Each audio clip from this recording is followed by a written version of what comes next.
Good evening and welcome everybody to a new seminar of the Institute for the History of Religions in Bucharest, this 13th of May 2026. I have the great honor and pleasure indeed to welcome Professor Julian Strube, or in the Anglophone sphere, you are rather known as Julian Strube, from the University of Göttingen, who is the holder of the chair of religious studies and intercultural theology at the University of Georg-August-University of Göttingen, and nowadays one of the leading 10 years ago you were emerging scholars worldwide, which corresponds to your wide interests, scholarly research interests in so many topics. And I would like first and foremost to try to offer a very small portrait of your work I follow since at least a decade, if not more. You were trained as an ideal of a religious studies scholar in antiquity, in topics and methods and documents and data from the Middle Ages, but your own work is rather from the starting of the European and global modernity, with a high interest in the religious history of Europe and India, and this global religious history, as you very cleverly and powerfully demonstrated in a couple of books and articles during the last lustrum or so. You have this competence in several languages. You are proficient in not only in English but also in French. You wrote about the beginnings of Catholicism from the left wing and esotericism in the beginning, end of 18th century, beginning of 19th century, y compris the works of Eliphas Levi and the genealogy, der Schriften d'Eliphas Levi. You wrote a very well received book 4 years ago from Oxford University Press on the global Tantra, and you continue to persuade scholars that every single aspect in esotericism, as it is known since several decades in the academia, in the academic study of religions, would benefit from this entanglement, this entangled history, religious history, and most recently, not only esotericism, but also this announcement you made a couple of hours ago, actually, on ESR lists, for a conference which you will co-organize in Tübingen, Religion and the Global Far Right, with a splendid panorama of scholars from different academic lineages. And also the contributions on the esotericism and far right, as in a famous issue of Aries published last summer, and with a follow-up this spring, a more hot debate on this topic. So you have this panorama of scholarly interest, and you are indeed an omnivorous reader, as far as I can tell our colleagues.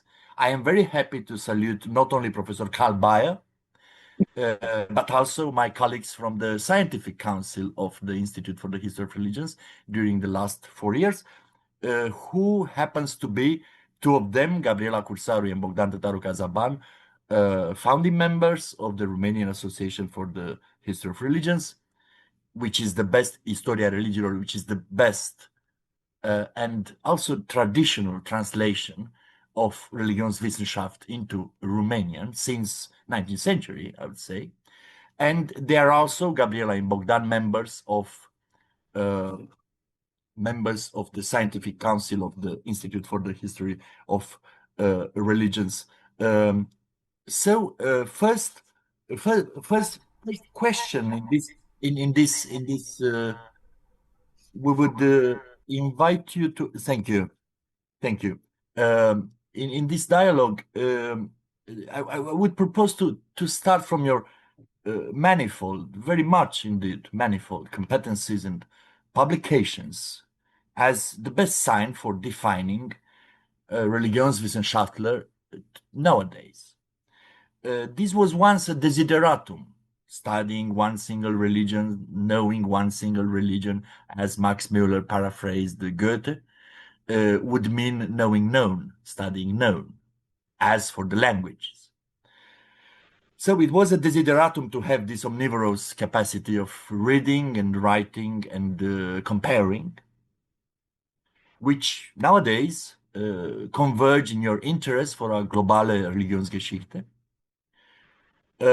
And today we may ask, is this still possible to cover how many different religious vistas and worlds, and how many authors and how many decades and centuries indeed one single person, as the scholar of one academic, a scholar of religion, would be able to properly cover and to obtain those results, research results, which, as you did so many times in Germany, I followed you, also for the public, not only the academia, also for the public, to give them, all the potential readers and viewers of us, the gist of your scholarly acumen.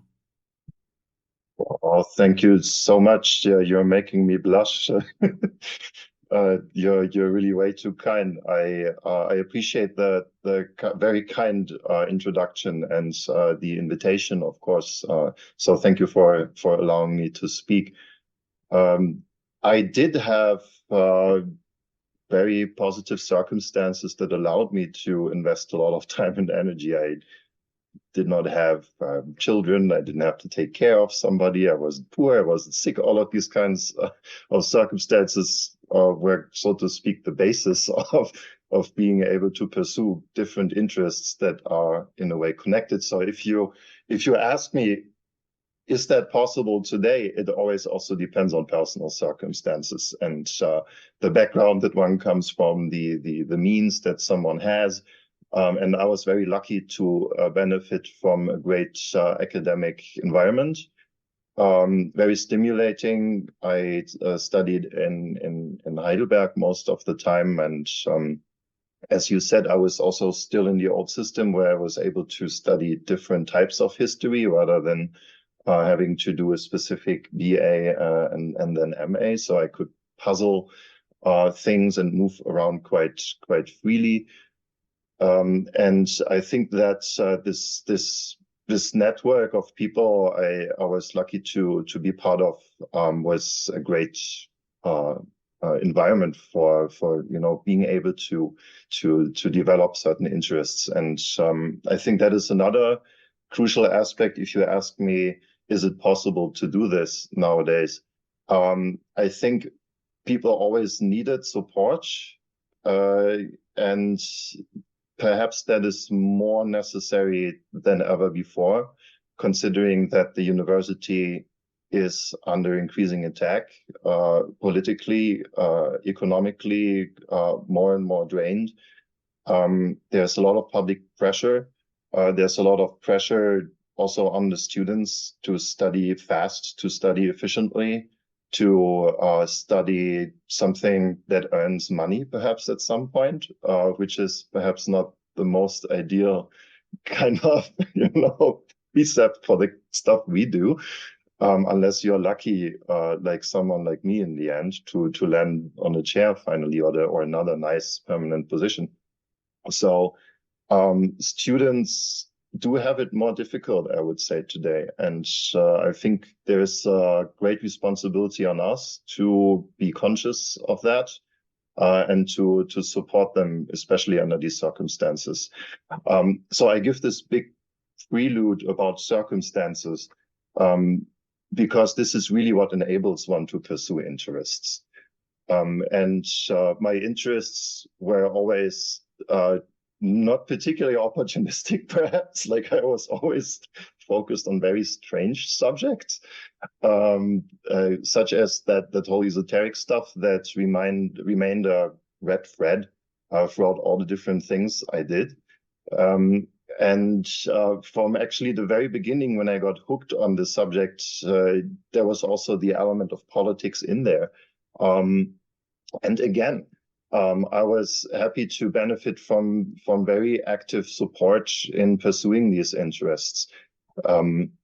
I could write my first thesis actually in religious studies on Ariosophy, which is an umbrella term for movements that combine folkish, racist, nationalist ideas, heavily anti-Semitic, in especially the interwar period, but beginning in the late 19th century, with esoteric ideas. And from that very first, like literally the first paper I wrote in religious studies to this present day, I'm basically sticking to this. But I was always branching out.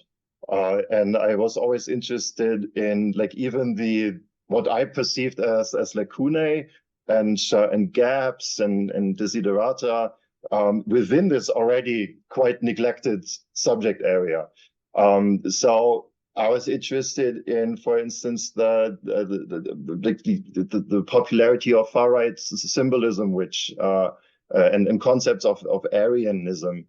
Which was my magister thesis, the first big publication that I had.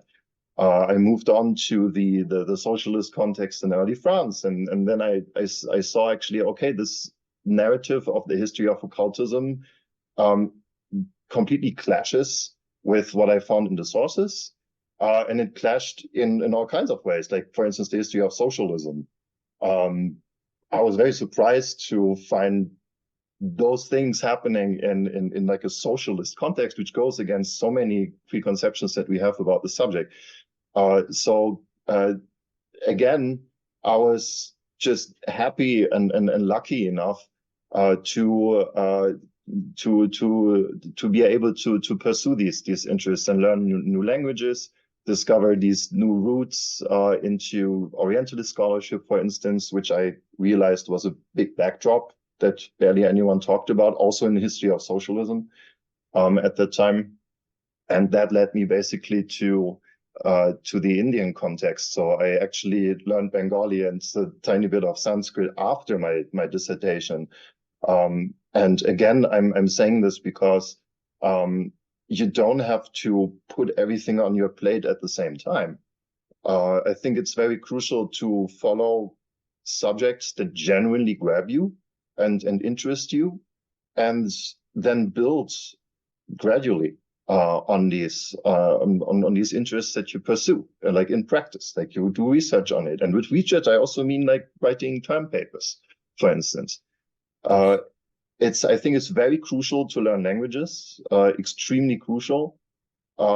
It's becoming more challenging even in times of like AI, which may tempt people to not learn languages to begin with anymore. But of course, that problem was already there before AI.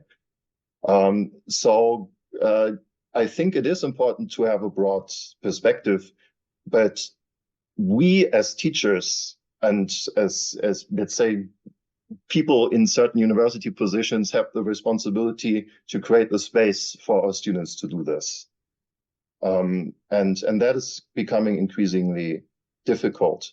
I would say that still it's very good to have at least two subjects in the very classical like religious studies understanding. That is not only one thing that you research, but also another thing that you can actually bring into a constellation in a comparative way or in an entangled history way or whatever way. And that doesn't have to be a jump from Europe to Japan or something. It can be a jump from to Greece to North Africa, or more to the east or somewhere else, you know. But I think it's very important to build a broad basis, but at the same time not communicate to people you have to do all of this at the same time, because nobody can really do that. And I hope that answers the question in some ways. Yes, absolutely, and with some hints which are very precious in this continuous dialogue we are invited to follow with our younger selves and with our younger colleagues as well. It is, I think, this openness of certain scholars, and today you can see that in the works of scholars from the Deutsche Sprachraum, just to, of course, include Professor Bayer and many others, more than 100, who will come to the next ESR IHR conference, regional conference in Bucharest in September. And this is perhaps the moment to tell our audience that we do regret that you have some other commitments already you had planned, so you will not be able to come this time to Bucharest. So somehow this dialogue is, without interfering with the program which we shall announce in a couple of weeks, the participants, and the program perhaps in 2 months, that you will be very well represented by your own colleagues from Germany and from several disciplines, from the study of colonialism, from the point of view of a comparative, of a vergleichende Religionswissenschaft, and by your colleagues in Esoterica. Because and this is a surprise for us, perhaps, without doing anything. It was almost self-explanatory that 20 years after the first panel on esotericism within an ESR, which happened in Bucharest in September 2006, 20 years after, plenty of scholars developing the paradigm of esotericism will come, hopefully, to Bucharest, organized in several panels. As we all know, the present-day president of the European Association for the Study of Religions is a scholar of esotericism and the pupil of Antoine Febvre, who was one of the keynote lecturers in Bucharest ESR 2006. He was even decorated by the then president of Romania for his contribution to scholarship, which I think is, however, among the very first cases of esotericism or Western esotericism at that time, scholars being decorated by a president of a then democracy, because we are now a rather hybrid democracy. Just to point out the willingness to place your and our research endeavor into the perspective of very contemporary evolution of our societies in Europe, I may mention that since my invitation a couple of weeks ago, Romania lost its government because it was toppled down, it was ousted by the far right. The same far right celebrating 40 years since the death of a certain Mircea Eliade within the Romanian parliament, with a plethora of far right journalists, etc., building upon the very contribution Eliade had to the Romanian fascism in the late 1930s. Always since that invitation, I may mention that even our institute was attacked. As you mentioned, the university is under attack. It was, of course, it is always also the economical attack, which is mandatory to mention because, for instance, Romania, and this somehow interferes with organizing a huge World Congress in my poor country. We have once again the highest inflation, up to 10 points. So all this context of the rising of far right in Europe, in Germany as well in Romania, in the Western world in general, preserved some specificities we do know while studying esoteric writings, as in geopolitics, as in the case of Russian aggression against Ukraine, and the pan-Slavophile worldview of a certain Dugin, reading Evola, who was a correspondent of Eliade as well in the 1930s, even in Kolkata. Together with a colleague from the Institute, Andrea Postu, we published from private archives unpublished cahier of the 23 years old Eliade in Bhowanipur and then in Ripon Street in Kolkata, which allowed us to demonstrate the first phraseological elements from Evola, who sent since 27, I think, to Eliade a lot of publications, but also in India. So he was. It is indeed something global. It wasn't just totally, an Italophone from this neighborhood of us to Rome. It was also a correspondence between Kolkata and Italy, and the rising of Italian fascists. So I will, but just before entering the esoteric things, I think one of the most distinctive elements of your work as a whole is, if I may say that, because I'm a keen reader of almost all of your books. I missed your Vril by Brill you mentioned earlier because of the Ariosophy questions at the beginning of the century. But I do think one of the best results of your research is a new image of the 19th century. We used to see it as the university century, the positivist, the historicist, the very rational, etc. Despite all this developing in the La Grande Guerre, and nowadays with such new elements of understanding why French Catholicism was rather on the left, and combined with utopian thinkers and with esotericists who wanted to build a society quite different from la monarchie de Juillet, up to the end of the 19th century, with the biggest development of the British Raj.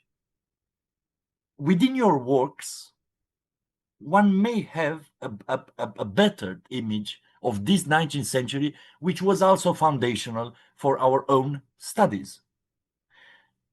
To say that the famous Friedrich Schlegel appeared in Heidelberg in 1808. So how do you yourself understand, after more than 20 years of publications, this evolution? Because you discovered a lot of, for instance, the indigenous, so to say, contribution to the rising of entangled tantric tradition in Bengal with the colonial powers, the agency of the local people. We learned in our even us in Romania 30 years ago that there were the males coming, especially from Edinburgh, Cambridge, and Oxford, to northern India, and discovering things. It was always a combination a collaboration with the local people who had their own interests, who wanted not only the Bengal Renaissance, not only a kind of monism, post-Vedantic monism, etc. So there was indeed a dialogue. And for a very long time in Europe, including in the easternmost Europe, we learned only about the agency of the Westerners. Yes, I don't think that I am such a special exponent in these kinds of discussions. I'm one of many who complicate this idea of Europe as a center from which everything developed and was then received by some passive East, in this case of India and perhaps also other parts of Asia. What I try to contribute to is a perspective where we do indeed shift the attention of our historiography, not in a way that we replace certain actors with others by saying, oh, we shouldn't look at people like Max Müller anymore because they're like these white university hegemonial Orientalists. But in a way that expands the scope of our historiography to include other perspectives, and not because this is some kind of trendy move because everybody talks about things global, but because I'm quite convinced, understand historical developments way better if we take into account these complexities, some of which you have hinted at. So we have situations of exchange. I like the word exchange rather than dialogue, which is not to suggest that this was a harmonious situation. Exchange can also imply oppression, exploitation.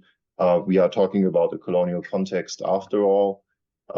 And many of the sites in Asia that I look at were subject to colonial domination. However, that still means that, as you just said, people on the ground had their own interests and took part in these debates, which of course already starts way earlier. Even in the early colonial setting where we have Sanskritists like William Jones and so on going to places like Bengal and having to be taught the languages and having to be taught how to read Sanskrit texts and how to interpret them. On one hand, having a very concrete interest also behind them, because the East India Company wasn't just a philanthropic, wisdom-loving institution, but had very concrete material interests, which included understanding local laws and traditions. But at the same time, we have genuine curiosity, the emergence of rich traditions of scholarship. And all of that happens indeed in exchange with people on the ground. And it couldn't have been otherwise, because otherwise these languages wouldn't have been learned and the access to these sources wouldn't have been possible in that way.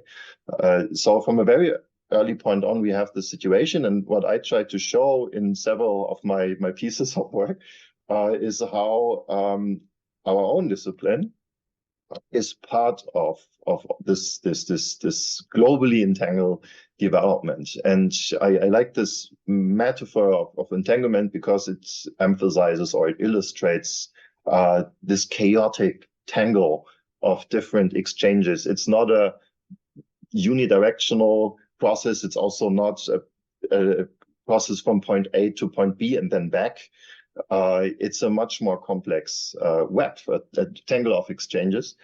And if we take that into account, which requires quite some effort, and it does require languages, and it does require a lot of self-reflection all the time, then we do get a more complex history of basically everything, including our own history. And maybe some were at the last IHR conference, where we had several of our global religious history panels, and we were trying to make this argument from different perspectives.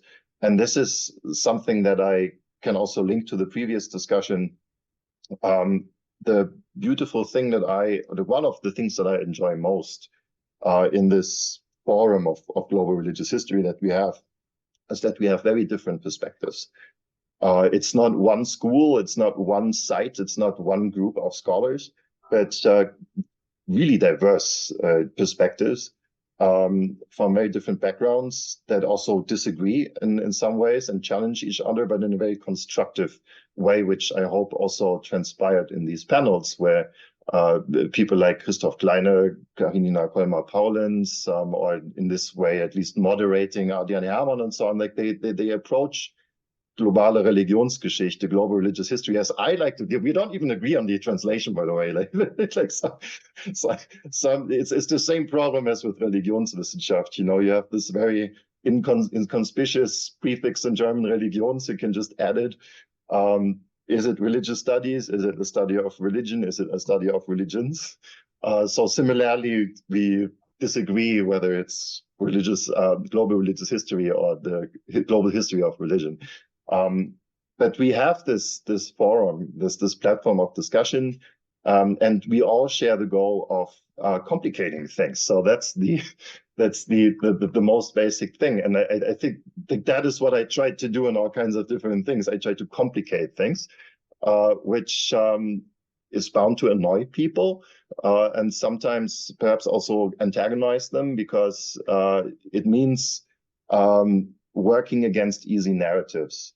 And it also means working against different sides, so to speak, who want to seize the narrative. And this whole colonial situation is a great example of that. It's perhaps one of the most extreme examples, even considering also the present very charged climate when it comes to post-colonialism and all the polemics revolving around it. So what I try to do, and I can only fail, of course, in many parts, but what I try to do is to avoid a simple narrative, to not accept one side and joining one camp, to not write a history of right versus wrong, good versus evil so simply, although there might be constellation where you might be able or even required to make such morals judgments. But this complexifying, this complicating way of doing historiography is what I think is the most important thing that we can also contribute today. I don't speak for religious studies. I don't even speak for global religious history. I don't even speak for probably the people I work with at my chair. But if I speak for myself, I'm very, very strongly convinced that as scholars, we need to irritate. We need to be complicated. And we need to be, you know, the ones who always say, like in a meme, but actually, you know, and sometimes there is a certain trend also in religious studies, especially when you look at American discussions. Oh, we have to, you know, critique. Critique is so destructive. We now have to rebuild and be constructive. No, like this is a false dichotomy. It's not destructive critique and then constructive whatever it is on both sides opposed. The impulse is always critical. If you criticize critique, then you're critical. And that's good scholarship. Be critical of things. And if you do good scholarship, if you are critical, then you're automatically a target, especially for authoritarian movements of all political ilks. This is one of the reasons why someone like J.D. Vance can title a talk and make, of course, many likewise statements of the universities are the enemies, or the enemy, which, by the way, is a Nixon quote. But if you are the one who is historicizing, contextualizing, complicating, you are by default a bad politician. You are by default, yeah. you are by default even perhaps opposed to politics. Yeah. And if you ask me, like, about the 19th century, like, how do I see the 19th century? I want to complicate many of the narratives that arguably have their origin in the 19th century, or were at least significantly shaped by developments in the 19th century, and that give many people some certainties today, national identities, religious identities, sexual identities, whatever. You can always, basically always show that it was more complicated. And that's basically what I tried to do. Thank you. This answer, in several occasions, you preferred to have a move like this one, to speak about complexity, about nuances, about more well-balanced narratives, explaining evolutions in religious history, or comparing these entanglements.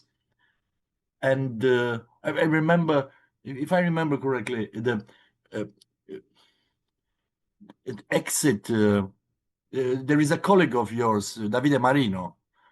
Oh yeah, you should. Yeah, I just saw him. We had lunch. No, actually, we had coffee just Yes, an yes. hour ago. Something. This like, is yeah. wonderful, because we do think we belong to this European, at least, conversation. I remember that the conference in honor of the new emeritus of the Divinity School, Professor Bruce Lincoln, was coined irreverence and the sacred, because it's not only the university as the enemy recognized by hillbilly politicians, but also this type of reasoning against the most exciting, vulnerable, and open inquiry, critical, of course, because this is almost natural for any possible inquiry, the academic study of religions. If universities are indeed something to be afraid of by right-wing, alt-right, far-right politicians, it is, of course, less for the linguistic, even if it matters so much, for history in itself. Of course, it matters very much, but the religious dimension of research, I mean, having religions as the crucial, the utmost topic, it's even most inflatable than more less complex and less debatable topics. And your plaidoyer for this methodology of nuancing and searching for complexity may remind scholars who are not like ourselves Indologists that epistemological writers, the best minds of the Jain tradition in ancient India, developed that epistemology of Anekantavada, not one-sidedness in seeing things, and even explaining the structure of the universe and the cognitive powers of humans and their interactions through Anekantavada, offered them a more complex view of the humans acting through history within the Jain Shvetambara traditions.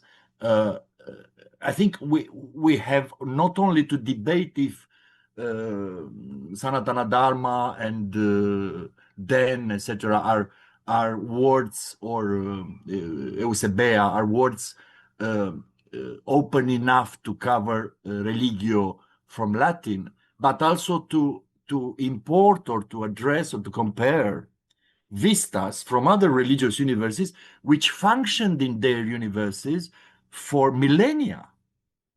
I think you also know contemporary Jain scholars from Delhi, from Rajasthan, from Deccan, from Southern, from Maharashtra, having this plaidoyer for Anekantavada as a method of scientific inquiry, including in the humanities. I mean, they have their own traditions. And we can, as Greg Ellis famously did it almost 20 years ago in that religious studies a global view, we can follow them, not only our own intellectual traditions, because otherwise would be simply postponing the correction of colonial presuppositions, But even there, after sorry, post-colonialism. Yeah. sorry to chime in, but at this point, I would even say that if you look at the emergence of religious studies in the 19th century, like there's already an exchange that shaped how people were thinking about what religion is and how it can be compared. Yes. Comparative religion as a program did not just emerge in North America and Europe. Yes. It emerged like significantly, especially in exchange also with Indian intellectuals at the time. And famously, Müller and Moni Williams actually considered like Ram Mohan Roy the first religious comparativist, which is again not to replace one origin with the other. That's always very important for me to say.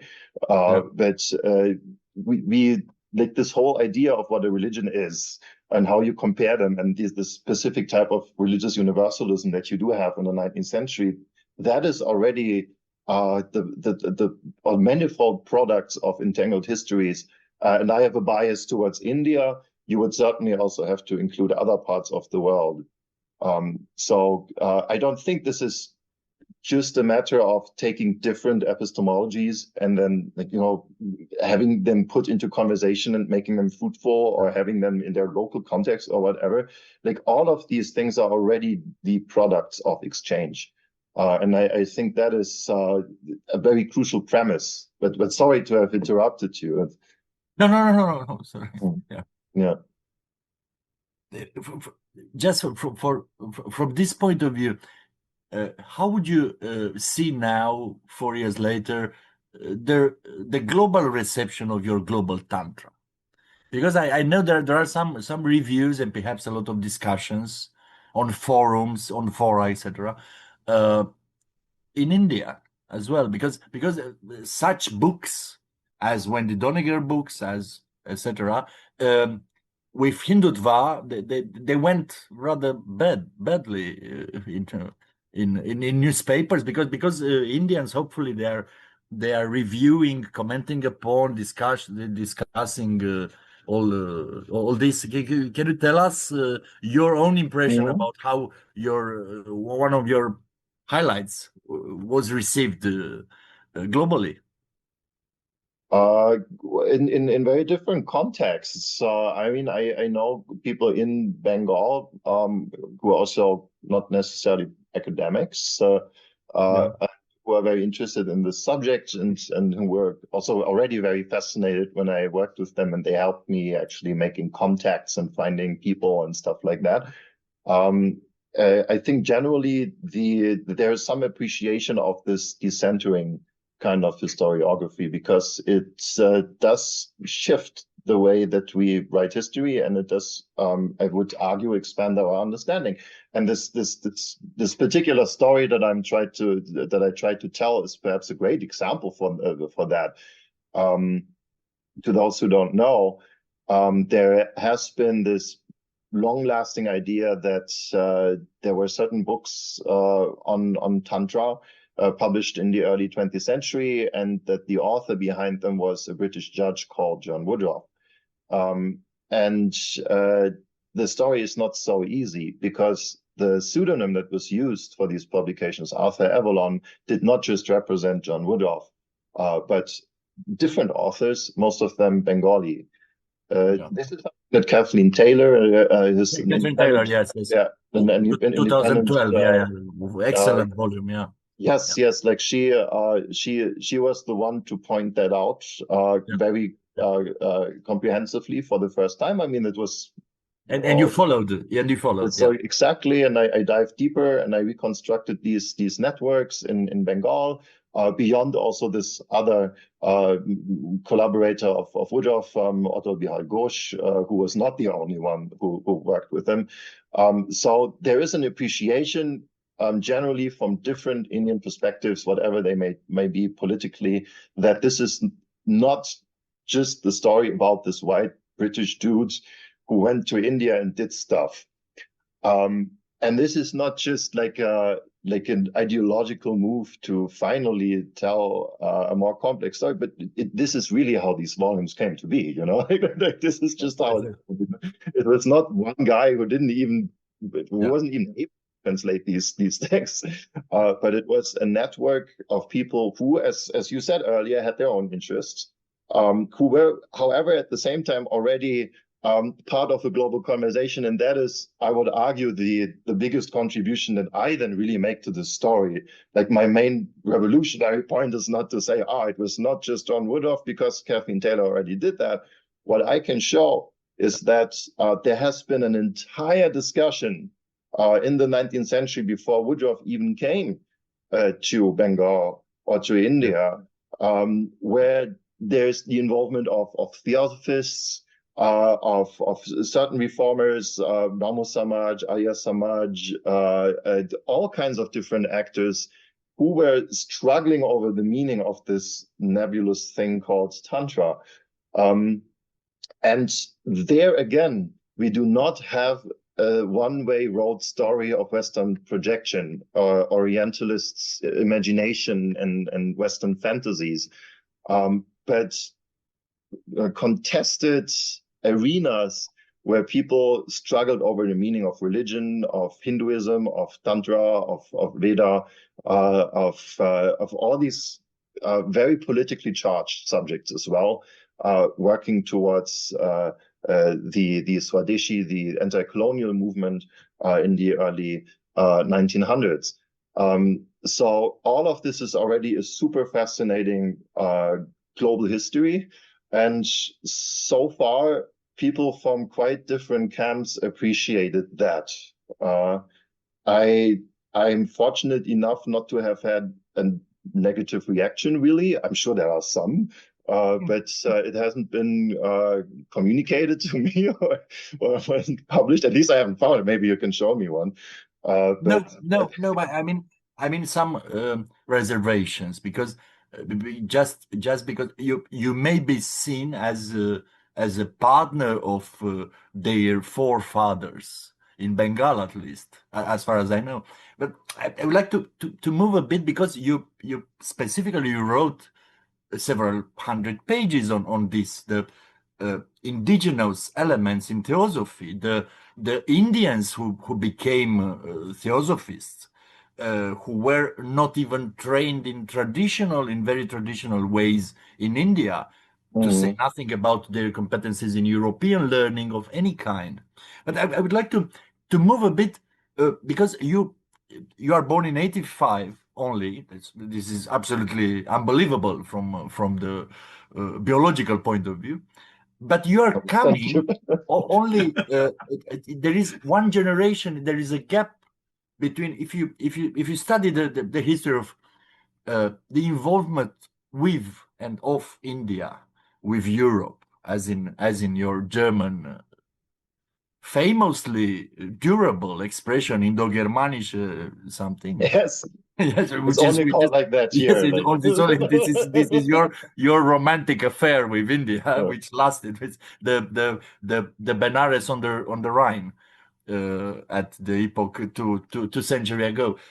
If you study this scholarship, you see that already if I'm not mistaken, in the JAWS in 1970s, Garland Cannon wrote the first articles on the Panditas around William Jones, because we have to imagine the young Jones, the young judge of the court of Calcutta, spending every single day a couple of hours learning Sanskrit, knowing Persian from Oxford, and studying Sanskrit, the Manavadharma Shastra and everything, with local pandits, several hours every single day. This was the immersion in the Bengal, very traditional Hinduist culture. And only with this, and Garland Cannon was followed, of course, by several historians of Indology and of European culture, as to mention a grand lady, Rosanne Rocher from Pennsylvania, who did the most splendid works from Wilkins, and then on the civil servant school, learning some rudiments of Indic languages in order to be able to apply the early British Raj laws to the Hindus, and then to the discoveries of Colebrook. And I see from Garland Cannon to Rosan Rocher to you, I mean, this might have been done in the same generation. Mm. Have you ever Yes, it's wondered? fascinating. Yeah. Have you ever wondered your books, Catherine Tyler book on John Woodruff, Arthur Avalon, and this scholarship by Rosan Rocher in Pennsylvania, and Garland Cannon on William Jones, appearing in the same year, in the same language, in the same series, and doing the job, because this was a job, this was a task for every comparative scholar and every knowledgeable of their own scholarly intellectual tradition to understand in a single vista how this emerged, because it wasn't they were Wilkins was in contact. There are letters, there are to have the first printing machines in the Baptist mission, etc. All these stories that in Kolkata towards the end of the 18th century was a laboratory for eine globale Religionsgeschichte. And I would like in recent years I got very fascinated with deeper histories of mission and cultural exchange because of course these things don't simply suddenly happen in the 18th century. Yeah. There's always this ambiguity of cultural exchange where we have big power imbalances, and certainly in the colonial setting since the late 18th century on the Indian subcontinent. But in previous centuries, of course, we have already very extensive missionary activity and trade activity and just like travel activity, curiosity in the whole of Asia. So I did a deep dive in like especially Jesuit missionary history and produced a bunch of articles on the like certain esoteric distinctions and also like a pattern of esoteric vocabulary that was shaped especially 16th, 17th, and then 18th century.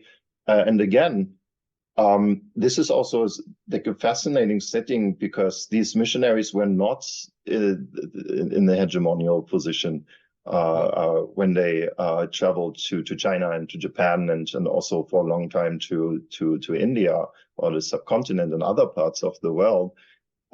They did have to develop techniques such as accommodatio. They did have to learn languages and try to figure out customs and forms of behavior and speech to convince people. And this is also an extremely fascinating part. So, this whole global religious history thing is often accused of being so focused on the 19th century, but there are several in our forum who work way beyond the 19th century. Just to bring up, for instance, Karina Kolmar-Paulens, who accuses me, by the way, of focusing too much on the 19th century. But I'm shaking my articles in her face. I'm not only focusing on the 19th century, but yes, these questions of global entanglement, they are not simply a 19th century modern thing, and these dynamics of cultural immersion, cultural exchange, learning languages, with all kinds of interests connected to that situation, that doesn't just start at the late 18th century. And we're just beginning to do research, I would argue, to have a broader understanding also of what that means for our discipline, religious studies. There's a volume forthcoming, Esotericism in East Asia, Cultural Interpretation and Politics with Bloomsbury, that I think I announced yesterday. Yes. I announced a bunch of things. There's a lot happening at the moment. Sorry. That is one of my favorite projects, where I am dabbling because I don't speak any East Asian language.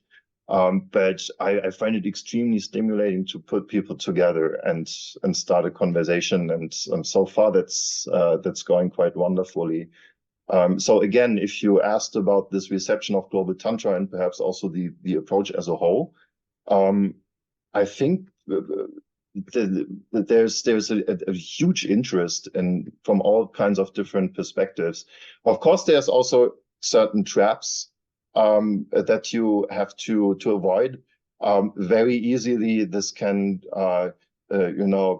switch into some kind of nationalist, supremacist kind of narrative that finally the Westerners dethroned from their position in historiography, and we showed that everything came out of India and blah blah blah. So this is typical, because you mentioned Hindutva. And this kind of research sometimes can be taken and twisted in that kind of direction. So far, I haven't been really confronted with a strong case of that, but it just underlines that what we do is also quite charged, and it affects people's identities, especially in these times. You mentioned the far right in the West, but of course, this is also a global development. If you look at Japan, for instance, if you look at India and other parts of the world, the entirety of the Americas, for instance. So this is also why the conference is not just focused on the West, but fully a global perspective. I think there's still a lot to be done. It's an exciting development. Like, it's actually a lot of fun, I have to say. It matters, because otherwise the boredom is absolutely not scientific. Yeah. You can't do research being bored, or bored, Yes. producing boredom to anyone on this planet. Just because we're running a bit out of time, and in order to have questions from all our colleagues, I may perhaps introduce the last point, which is your research on esotericism and far right, precisely. And you wrote in that Arias article on the involvement of scholars of esotericism in far right movements in Europe. And you mentioned several cases. Some of them are known to me and to my colleagues. Some of them even contributed to the first international journal for history of religions, Arheus, we published since 1997. And we are rather familiar with some of those figures. But from the methodological point of view, I would emphasize this ending of your article, if you allow me. The perpetuation rather than complication of such narratives through academic conceptualization of Western esotericism warrants critical discussion, yet the responses to criticism exemplify the above, and you have a long list, it's a long article,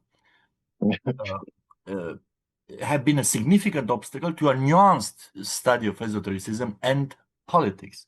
And this is, I'm afraid, as you underlined so many times, but this is a rather pressing. There are some urges to do this research and to understand properly something which is very contemporary and very rapidly evolving at the same time. There is no doubt, I continue to quote you, that an author like Evola should be studied. It is also self-evident that scholars need to interact with representatives of the subjects they study. I mean, even as a participatory anthropology, you have to see some Iron Guard from nowadays Romania. I did that.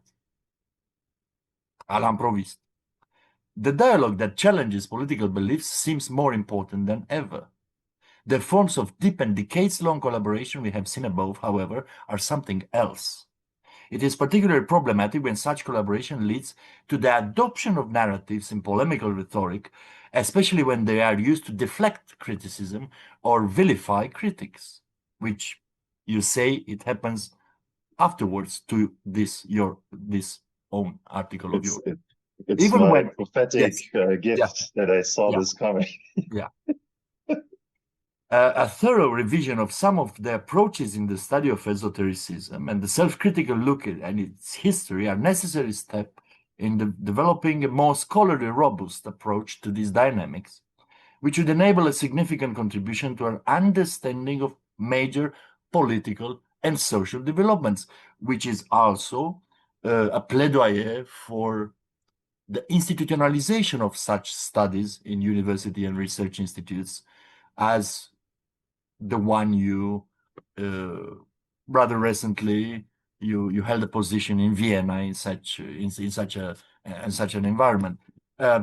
After that article, there was a polemical material in Aries. We learned about from Professor Mark Sedgwick, from Professor Marco Pazzi, from other scholars involved, Francesco Piraino and others, even Hans Thomas Haeckel, who is not a professor.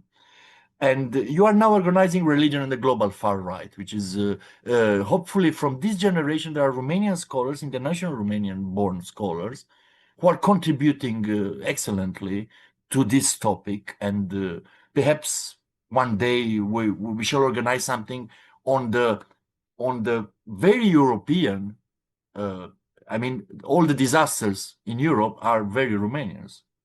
I can see perhaps we inflicted upon you some sense of instability or far right, or religious far right, which is, I am afraid, a Romanian invention, because the Nazi, and they were a bit occult. The fascists, they were a bit, it's more complicated. But the Romanians plainly, decisively, invented the religiousness of far right. I mean, we do have some contribution to a new Europäische Religionsgeschichte. You can't deny us Yes, to take the weight off my German shoulders. Yes. We can, and everybody understood that after Hitler there was Antonescu and the Iron Guard, the Romanian fascists who contributed most to the European Holocaust. And this is a social and political task in Romania, which is so difficult to defend even today. Just imagine 2 days ago, the far right party from the parliament started to act towards the destruction of the Elie Wiesel Institute for the study of Holocaust and cultural remembrance. This is a political, explained in a way, because it has nothing to do with the Romanian nation, with Romanian character, etc., which is always perceived as something purely Christian Orthodox, even if, from the point of view of a religious history, we have a mini Europe. Yes, I'm afraid I shall stop now, because Professor Bayer and Dr. Alin Suciu will have to leave. Perhaps you have questions for Professor Strube, if you would like to. Yes, Yeah, I mean, I can just add to this very briefly. The question is really about scholarship. How do we do scholarship? How do we approach these kinds of subjects? And we established very explicitly in this special issue that our goal is not to inquire about personal convictions or attitudes or hidden agendas, but to look at tangible, concrete scholarly output. And this is where you can have a very substantial critical discussion, especially when you consider, and I provide like the ample evidence of that in the article, that precisely these kinds of actors who are invested specifically in Evola, and I'm here thinking of representatives of the New Right, which are very well known, at least to people who have some interest in these subjects, when it comes to France and Italy, and of course a lot of Romania, just because this whole discussion a bit. But so far, nobody has really looked at the German-speaking New Right and their interest in esotericism. And it is specifically those people who, of course, adopting metapolitical strategies, a la Benoit and so on, who very explicitly say, we have to find inroads into the academy. We have to find legitimization by using academic venues, by publishing in academic journals, by joining academic boards, by having academics actually contribute to our publications. So these are not hidden things. Those are very open discussions, very clearly articulated intentions. So what you can show is that scholarship produced in this academic context has been used and actually emerged in an exchange with leading, and I really mean the leading new right actors to reposition Evola in the case of the focus of my article, but you can expand this whole argument, of course, but to rehabilitate Evola as this, interesting philosopher with some complicated ideas, perhaps, but and so on. Like I go all through all of this in detail in the article, and then the question is, how is that scholarship being done? And here, the crucial aspect that interested me and other contributors to the volume is not what was somebody like Haeckel thinking in his, back chamber crafting evil plans. We don't speculate on any of that. We show that the articles, the publications he produced are factually misleading. They distort historical facts. They misrepresent constellations. They are clearly geared towards presenting a certain image. And this was lent legitimacy by academic institutions, specifically the study of esotericism, over a period of several decades. And now the question is not why that was the case. I'm not interested in having a discussion on, why did you do that? What was your personal ideological motivation of whatever it might be? No, the conversation must be, why did this happen? And then should we take responsibility for this? Yes or no?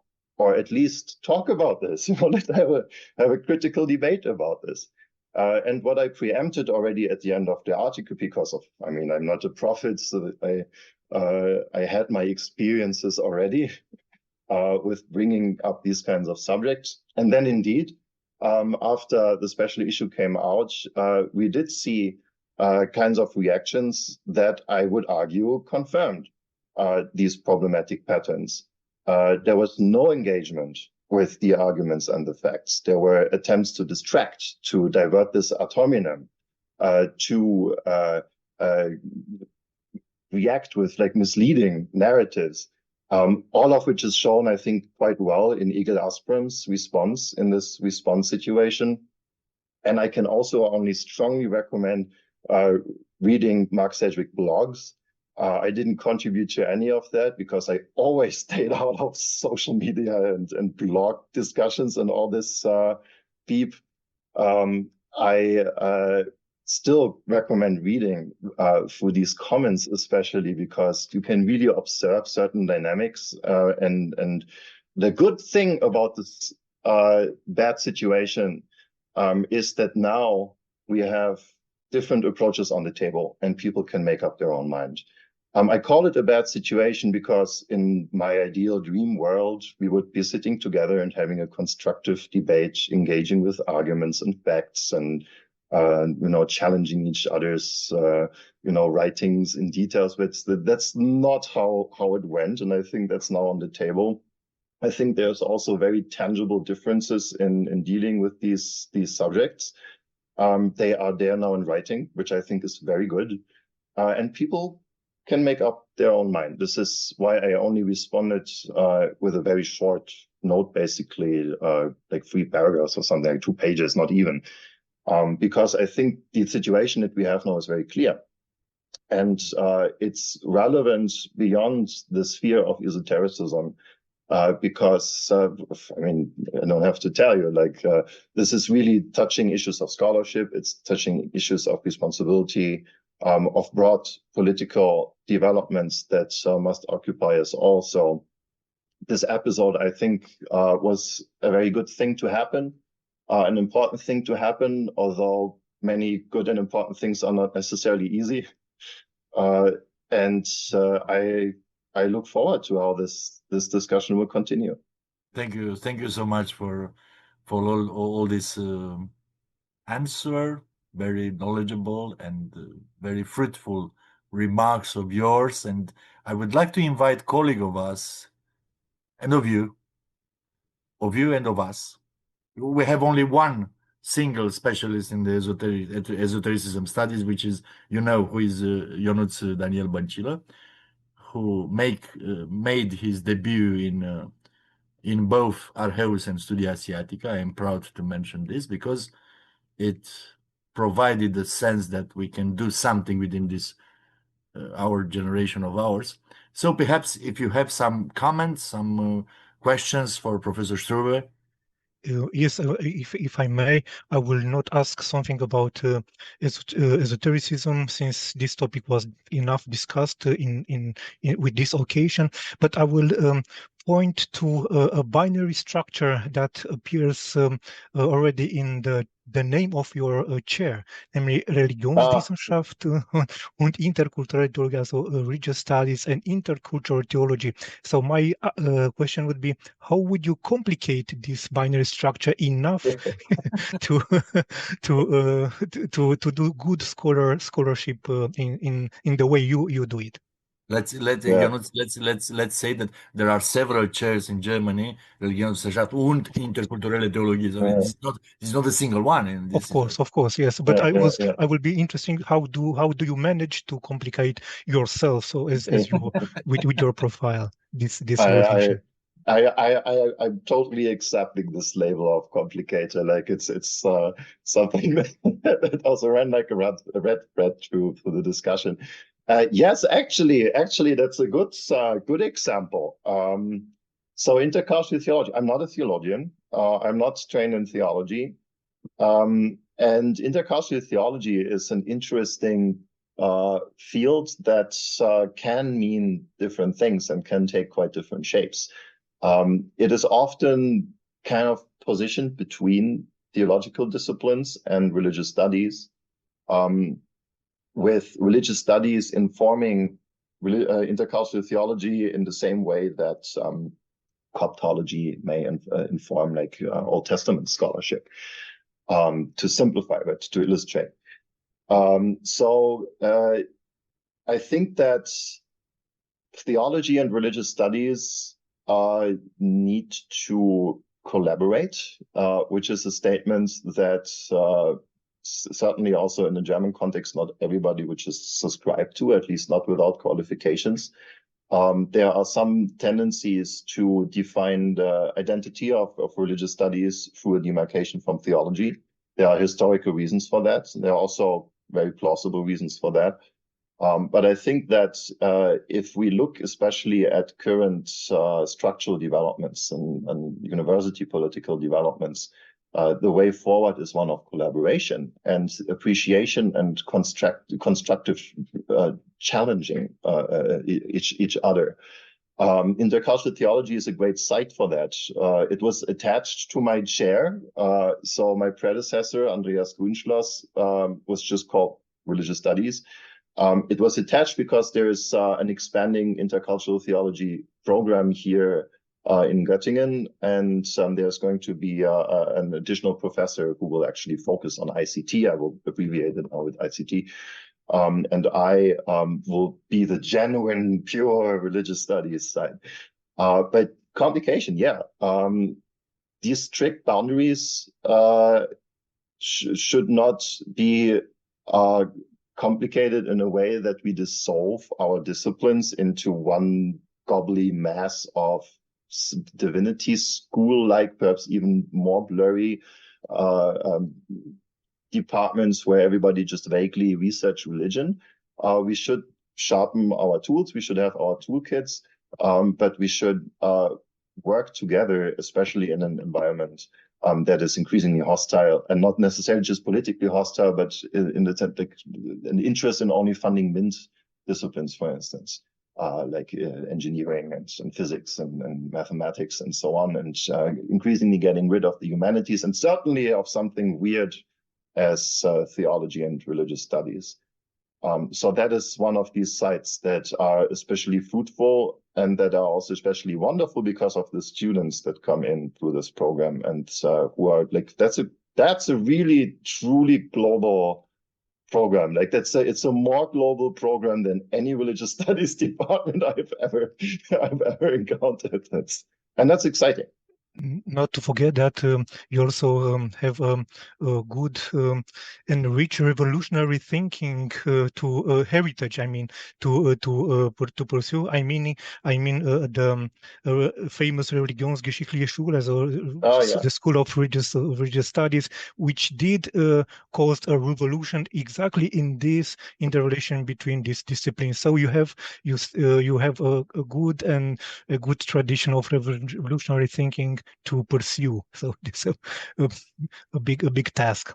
Thank you. Yeah, and there was a professor called Eichhorn in the 18th century who was the first one, as far as we know, to use the German noun esoteric.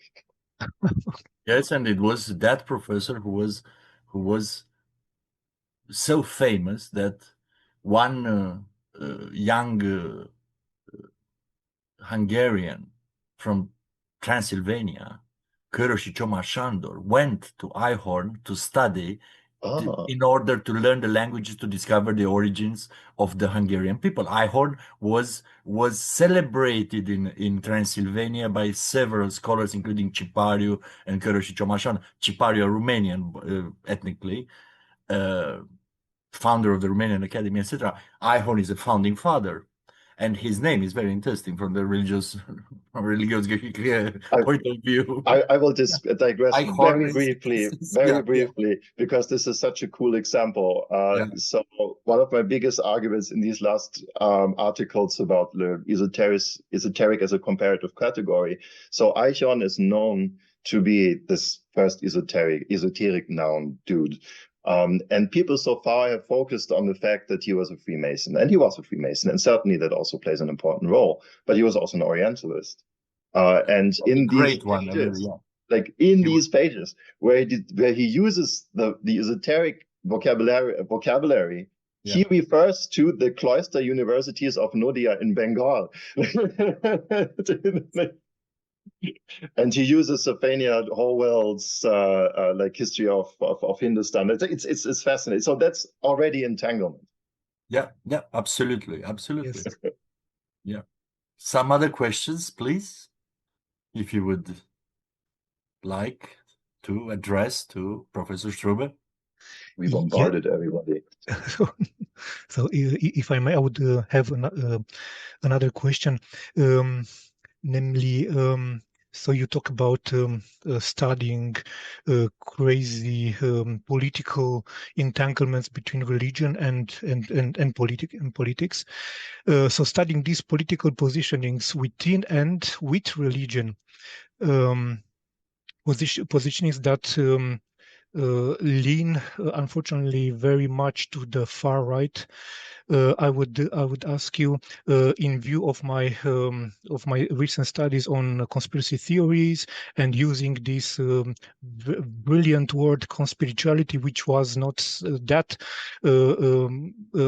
appropriate, and as it was used by the two sociologists in 2011, but I think very good renders the relationship between conspiracy thinking and practicing in Orthodox Christianity is a project I'm currently working on. So my question would be, how do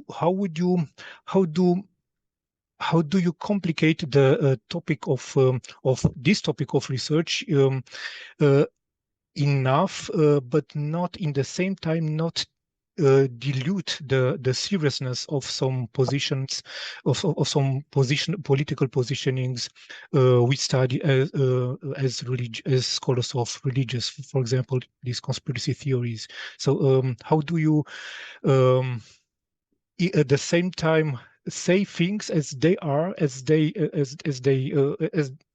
so positioning yourself towards this political parties, and in the same time, how do you adapt to a scholarly discussion? I think that is a very fundamental religious studies issue. Since I am in this setting here, a lot of different programs run through me. So very different students, theologians, teachers, and all these different types of programs. And one way that religious studies is always explained, especially also in difference to theological perspectives, is, we don't want to be normative. Right? We don't want to tell people what right and wrong religion is. But this also doesn't mean that we just sit there and describe stuff, right? So this very fundamental issue of religious studies can be directly applied to what you're asking.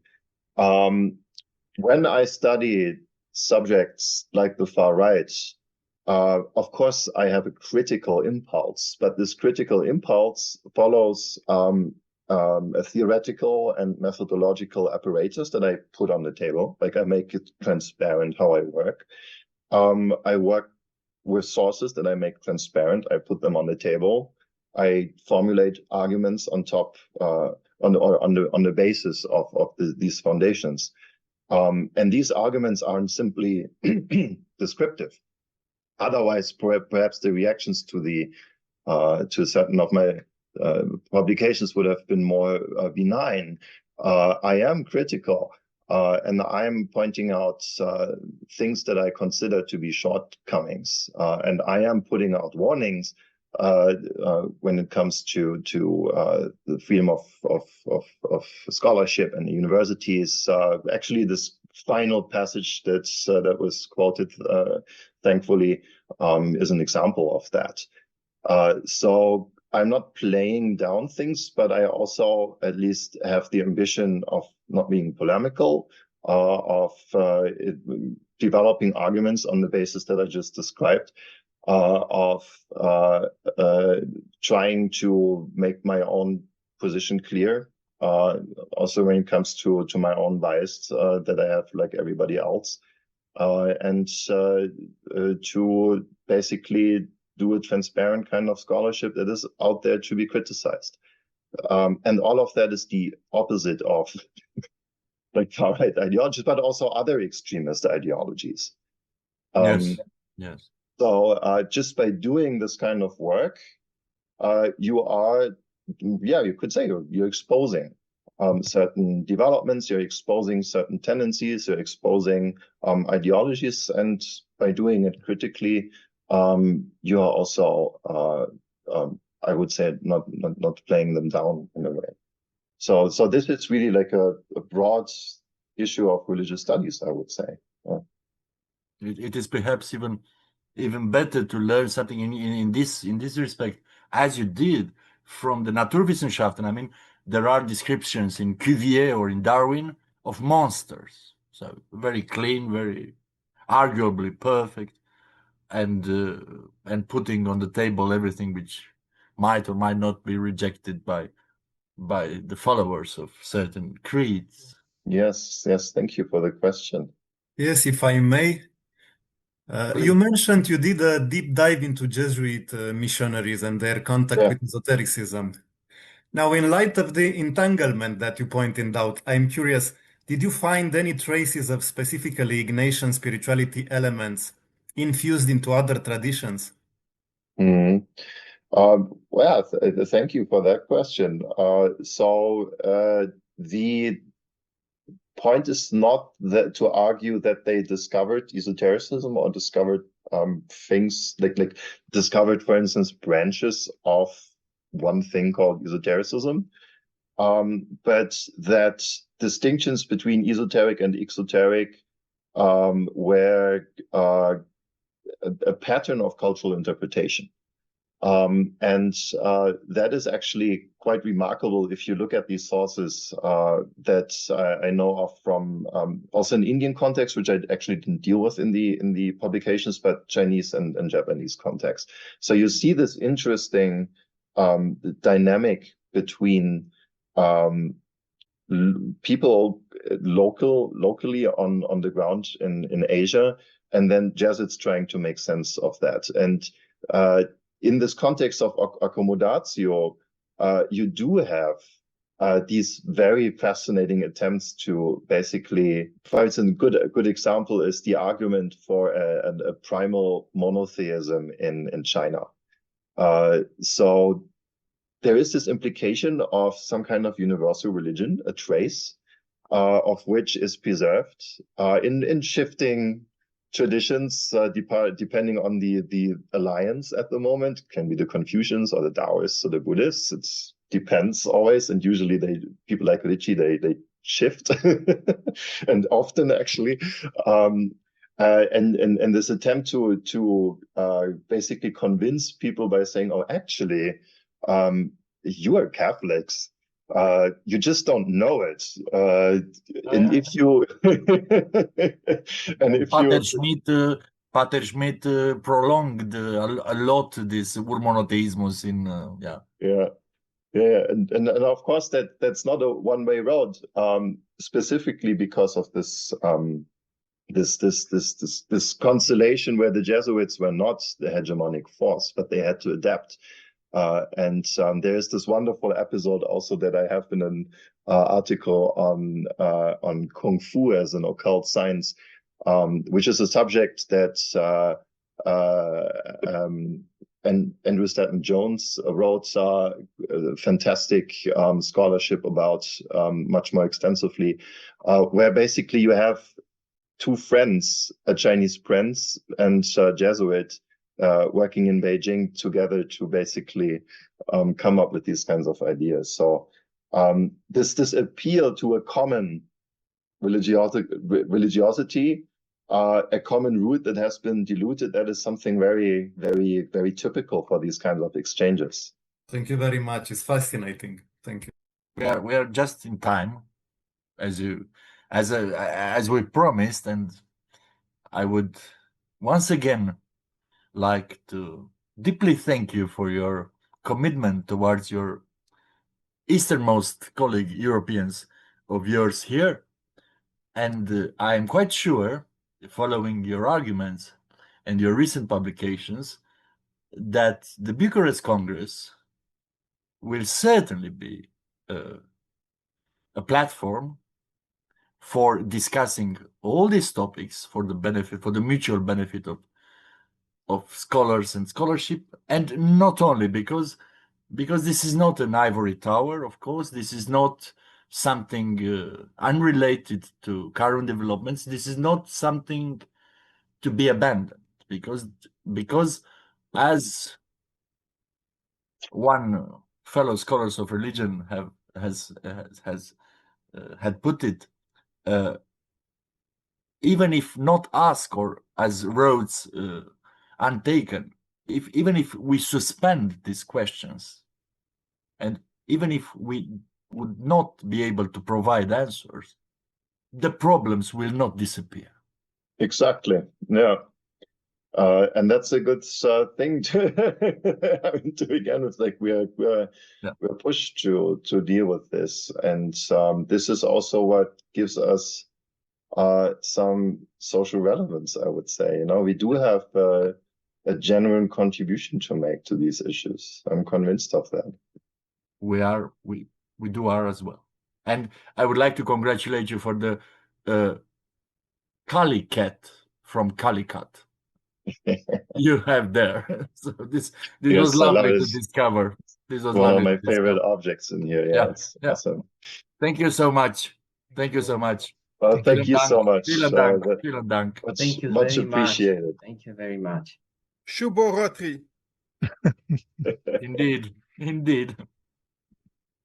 All the best to you. See you next weeks. All the best. Hello, Teko.